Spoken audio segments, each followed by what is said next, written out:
Hello, hi, welcome. It is currently 7 minutes past midnight, and I don't feel like sleeping quite yet. So, we're going to do an episode of the Unscripted show. I forgot I had done this show a while back, so we're just going to go ahead and do something that's been on my mind for a bit, which is just a good study of dialectical materialism. We're just going to decide to do that, because that seems like fun. I've been trying to put that more into my world building in D&D anyway, so it does relate to medias as a whole. But this show is more for media and for theory in general, so we're going to do that. Dialectical materialism is very fun. I will not be having any sort of photos up here, which is unfortunate because I did find some good charts that you can kind of look up. If you look up dialectical materialism, you'll find a few pyramids, and I might be able to shape them out here, but whatever.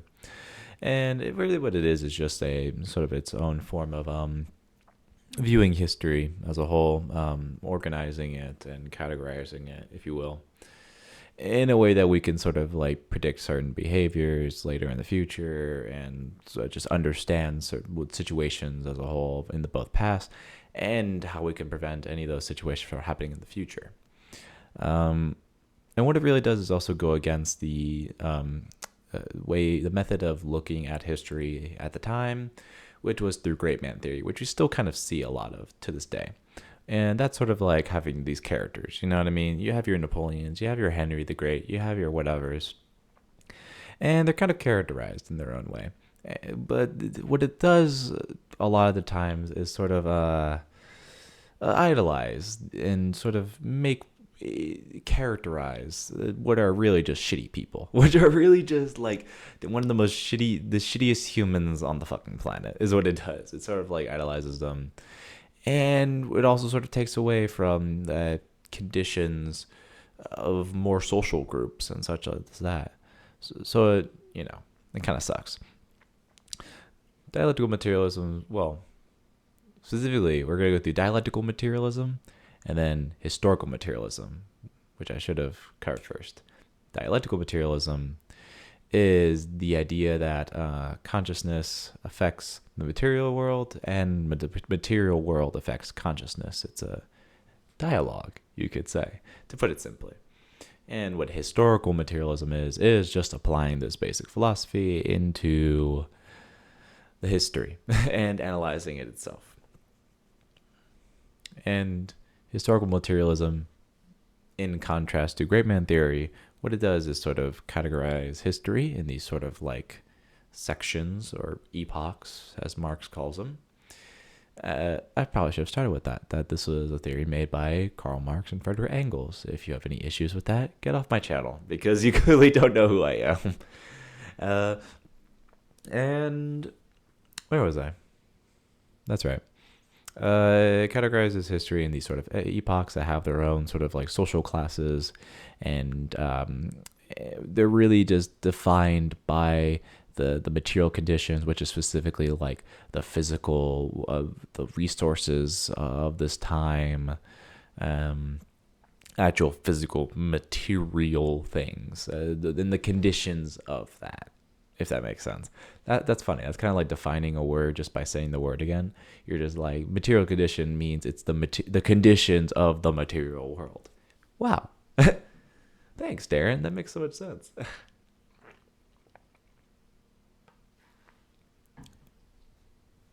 But anyway, the first of these epochs was supposed to be primitive communism, which is where we have our hunters and gatherers. That's sort of our mode of production is hunting and gathering. And what Marx sort of theorizes is the thing that pushes history forward is, in contrast to great man theory, which would have been like specific figure, specific a person moves history forward. Napoleon moves France forward. George Washington moves American history forward, is supposedly what this theory does. In historical materialism, what pushes history forward, what moves it forward, is the clashing between classes within within the epochs, sort of conflict within these epochs, or what push history forward. Primitive communism is a little more difficult for that, but I think it's generally agreed that unorganized society kind of clashed with general just tribalism and primitive sort of structures and but divisions of labor. So it's very complicated. That one's very difficult. But you're gonna see what I mean by clashes once we get to the next epoch, which is the epoch of the empire, right? So this is where you get your civilizations coming in. You get your kings, you get your whatevers, and they're all sort of structured pretty simplistically at this point because they're kind of early civilizations. They're up until Rome, most likely. And the clashes between these epochs are mostly through not the emperor, but like the landowners, I'll call them for now to make it simple. Landowners and slaves. Those are sort of like the main, and it's not. And of course, you probably think there's a lot of people in between, and these classes are meant to be sort of like generalized. So it's like you get sort of everyone's in either one, pretty much. You'll see what I mean shortly when we get to the current epoch we have. But right now it's that. And what often happens more likely than not is you'll notice once again, if you see that triangle chart when you look it up, the sort of oppressed epoch will somehow take over and become the ruling epoch in the next, or no, the ruling class in the next epoch. Kind of, now and then.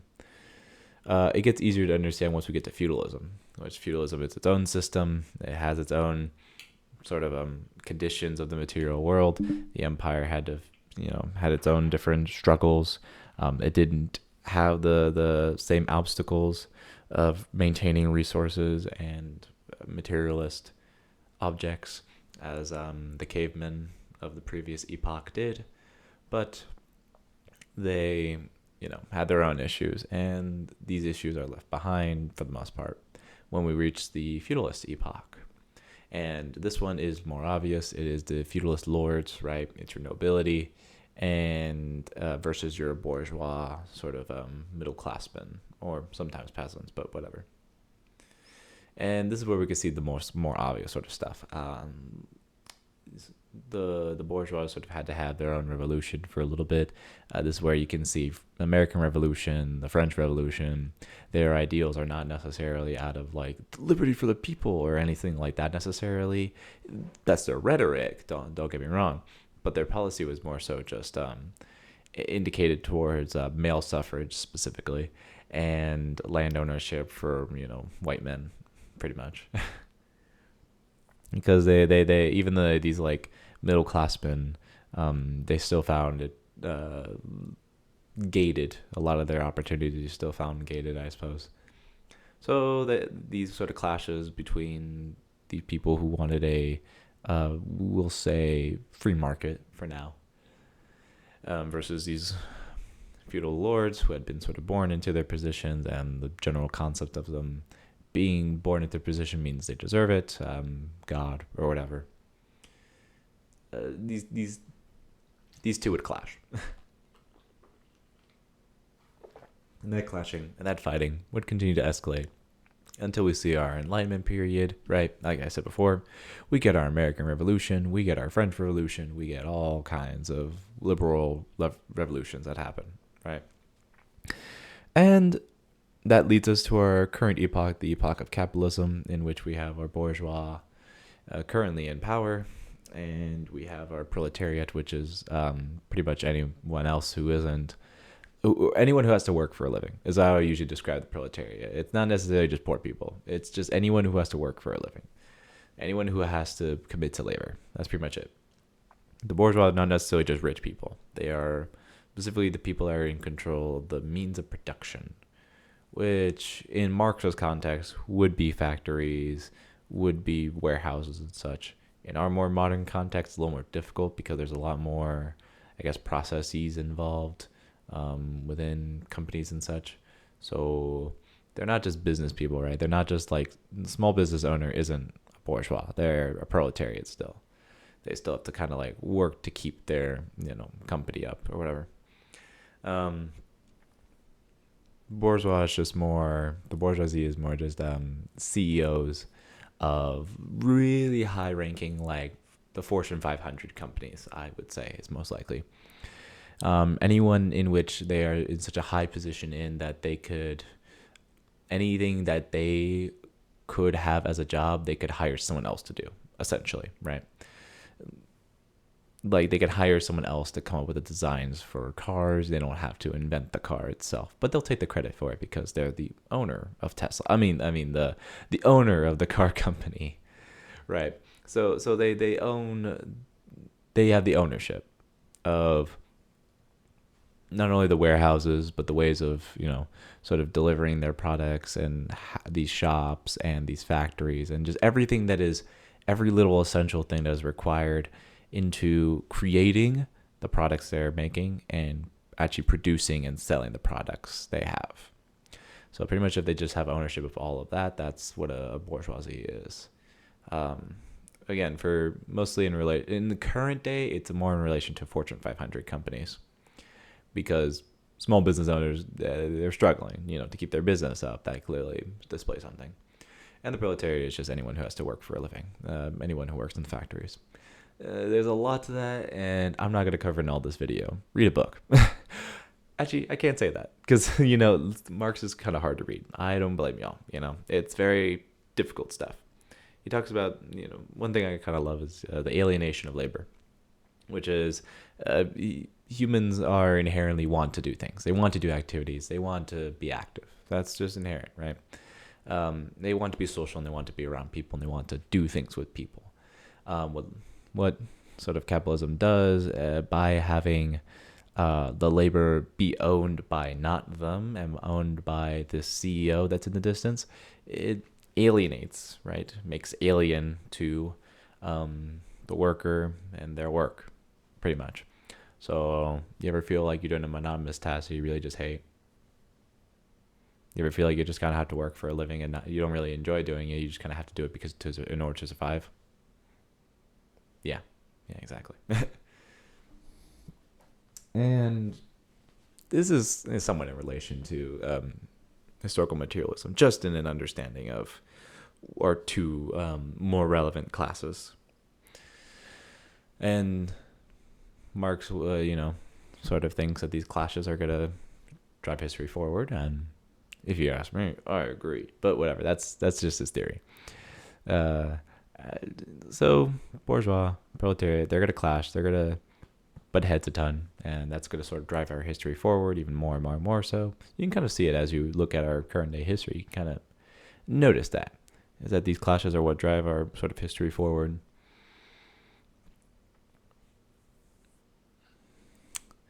But what Marx sort of wants is a new epoch, which would be an epoch of communism, in which there would be no class. It would somehow not defy, but be able to stop this cycle. It would be the final epoch, hopefully. There would be no class, there would be no state, and there would be no money, I think, in some cases. I don't know. That's I think some theorists say that, some theorists don't. It's weird. But I think it's a helpful tool in a way for when it comes to world building in fantasy, because you have some characters, right, as like world leaders. If now and then there'll be like characters, but it kind of helps in order to draw the focus back to material things, material conditions. Why is this situation happening? Why is this clash happening? Why is there this conflict? Why are they in this, situation when it comes to just a nation in your, D&D world or, fantasy world, wherever you do? You can sort of like ask yourself, what are the material, like physical conditions that are happening, economic, political, whatever, that have sort of led to whatever current situation or crisis this nation's in, or kingdom's in, whatever you want to do. You can ask yourself that. Like a great example would be a nation that is silver. It's a better display of wealth than gold is. Now you ask yourself, okay, that's a little weird, right? Silver is apparently more valuable than gold. Well, that would mean that there's more gold in there than there is silver, right? And then you can go, well, then there was a gold rush. There you go, right? Physical thing happens that changes the condition. Okay, there was a gold rush, so that means gold is more accessible to like the impoverished and others. And what that does is, societally or culturally speaking, it does to this nation that gold becomes dirty and it becomes more uh, seen in the connotation of the impoverished. So, silver, there's less silver in this nation. That would mean silver becomes the more culturally refined or culturally display of wealth as a result of that. So, I'm able to sort of make a statement about the culture of this place. It's a relatively simple example, but you can see what I'm doing, right? I'm making a sort of cultural indication of this nation, and I'm able to do so because it is rooted in a physical sort of condition, a physical thing, a physical event in this case that sort of happened. Simple example, makes a lot of sense, and it's fun. I think it's a very easy way to sort of do it. It feels kind of grounded. It doesn't fall into, any sort of fascinations with an accidental sort of idolization of sort of governmental leaders or just sort of systems of power. You're still able to criticize in a good way. And of course, you're making a fantasy world. You want to make characters in this narrative. So you're gonna, there's that instinct to want to make characters out of these like leaders.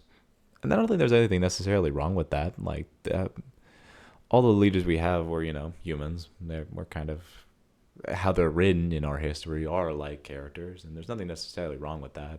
It's fun, it's interesting, as long as you remember to keep yourself sort of rooted and ask yourself, what was their material conditions, what was their upbringing, and that relates to the class that the ruling class that they're in, most likely, whether that be born into nobility or sort of like raised in an advantage to privilege in a patriarchal white supremacist sort of system of power that made them rise up to the top of a bourgeois sort of democracy.